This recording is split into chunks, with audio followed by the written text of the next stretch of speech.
السلام عليكم. لا تنسوا الاعجاب بالفيديو والاشتراك في القناة تشجيعا لنا لنستمر بنشر المزيد إن شاء الله. قرر مسؤولو النادي الأهلي بالتنسيق مع الجهاز الفني بقيادة السويسري مارسيل كولر المدير الفني للفريق الاستغناء عن ثلاثي الفريق التونسي علي معلول، كريم نيدفيد ويوسف أيمن خلال فترة الانتقالات الشتوية القادمة في يناير لعدم حاجة الفريق إلى خدماتهم بشكل نهائي.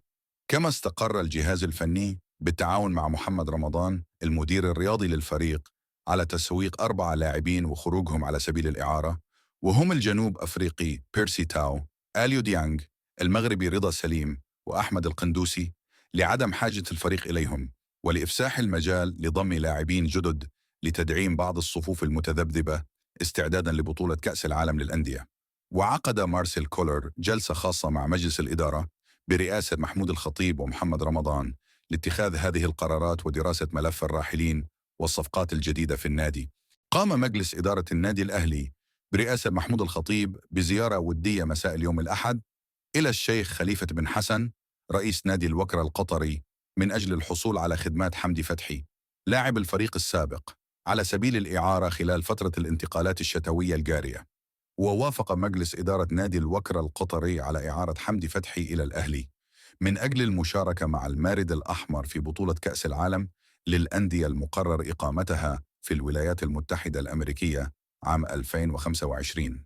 أبدأ محمد الشناوي حارس مرمى فريق الكرة الأول بالنادي الأهلي اعتذاره لجماهير القلعة الحمراء بعد الخسارة التي تعرض لها الفريق أمام باتشوكا المكسيكي، كما أوضح كواليس أزمته التي نشبت بعد المواجهة.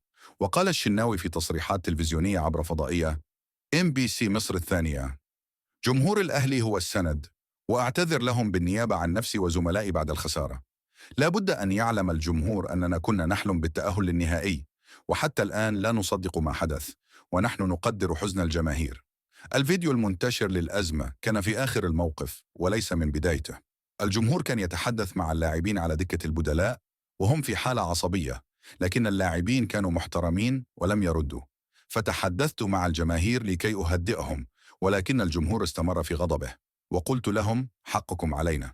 بعد ذلك أخذت اللاعبين وأدخلتهم إلى غرفة الملابس حتى لا يحدث أي تجاوز مع الجمهور، لكن أحد أفراد الجمهور جاء من بعيد ليقول لي لفظا لا يليق أن أكرره، فقلت له شكرا أنا همشي، فقال لي امشي. هذا هو المقطع الذي انتشر. طبيب الفريق أحمد جاب الله قال لي ادخل الغرفة، فوجهت حديثي للمشجع وقلت له ماشي أنا همشي، وكنت أقصد أنني سأدخل إلى الغرفة وليس أنني سأرحل عن النادي. طوال عمري لم أذكر أنني سأرحل عن النادي الأهلي. أنا لاعب ضمن صفوفه منذ أن كان عمري 18 عاما، ولن أهدد الجمهور أبدا، فهذا الجمهور صاحب فضل كبير علي. دائما ما أقول هذا الكلام، وأهم شيء بالنسبة لي هو مصلحة النادي. لا أعلم لماذا حدث ما حدث. كنت أحاول تهدئة الجمهور وليس تهديدهم. طوال عمري وأنا أحترم الجمهور، حتى عندما حصلت على جائزة أفضل حارس مرمى في إفريقيا لم أحتفل بها إلا بعد شهر احتراما لحزن الجمهور. أريد أن أقول للجمهور: إذا كنتم تريدون التأكد من شيء رأيتموه على منصات التواصل الاجتماعي فاسمعوا من اللاعب نفسه. نحن نلعب في بطولات كبيرة، وتنتظرنا مباراة مهمة أمام شباب بلوزداد في دوري أبطال إفريقيا. نحن بحاجة إلى دعم الجمهور. نريد الفوز بالبطولة والمشاركة في كأس العالم 2029، ولا نريد أن تؤثر فينا هذه الأمور الصغيرة.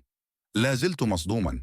المباراة كانت قريبة جدا، ولكن ركلات الترجيح ليس لها كبير. لاعبون كبار أهدروا ركلات من قبل. أوجه تحية للاعبين وأقول للجماهير: لا تحزنوا، نحن نلعب لكي نسعدكم، وأعتذر عما حدث. لم أفعل شيئا، وطبيب الفريق أحمد جاب الله حاضر ويؤكد كلامي. دائما ما أحمل المسؤولية. أنا قائد الفريق وهذا واجبي. معي لاعبون رجال ومحترمون. اللاعبون يعلمون تماما أنه طالما هناك لاعبون كبار فلا يتحدث أي شخص مع الجماهير. القادة الكبار فقط هم من يهدئون الجماهير. وأكد: الشخص الذي نشر الفيديو وقال إنني سأرحل لا أعلم من أين جاء بهذا الكلام. ورد الشناوي على ما تردد بشأن طلب محمود كهربا تسديد ركلة الترجيح: هناك نظام في النادي الأهلي، طالما المدير الفني وضع الترتيب الكل يلتزم به، إلا إذا قال أحد اللاعبين إنه لن يسدد فينتقل الدور للاعب التالي في الترتيب. وعن ارتباط اسمه بالأزمات خلال الفترة الأخيرة قال الشناوي: لا أريد توضيح شيء، أنا لاعب في النادي مثل أي لاعب آخر، وهناك نظام داخل النادي يسير عليه الجميع سواء كانوا كبارا أو صغارا. وأتم: أنا ابن النادي الأهلي ولن أرحل عنه إلا من خلال إدارة النادي، أنا موجود في النادي حتى آخر يوم في عمري. وعن تجديد عقده أكد الشناوي: لن أرحل عن صفوف النادي الأهلي إلا عن طريق إدارة النادي، أنا موجود حتى آخر يوم في عمري. واختتم تصريحاته: هدفنا هو الوصول إلى أبعد مدى في بطولة كأس العالم للأندية 2025، وتركيزنا حاليا منصب على دوري أبطال إفريقيا والدوري المصري الممتاز.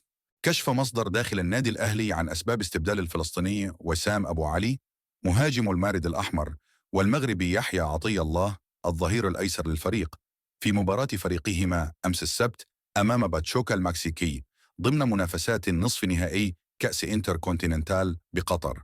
وأكد المصدر أن سبب استبدال وسام أبو علي أمام باتشوكا كان بقرار من السويسري مارسيل كولر المدير الفني للفريق، حيث كان استبعادا فنيا ولم يشتكي اللاعب من أي إصابات.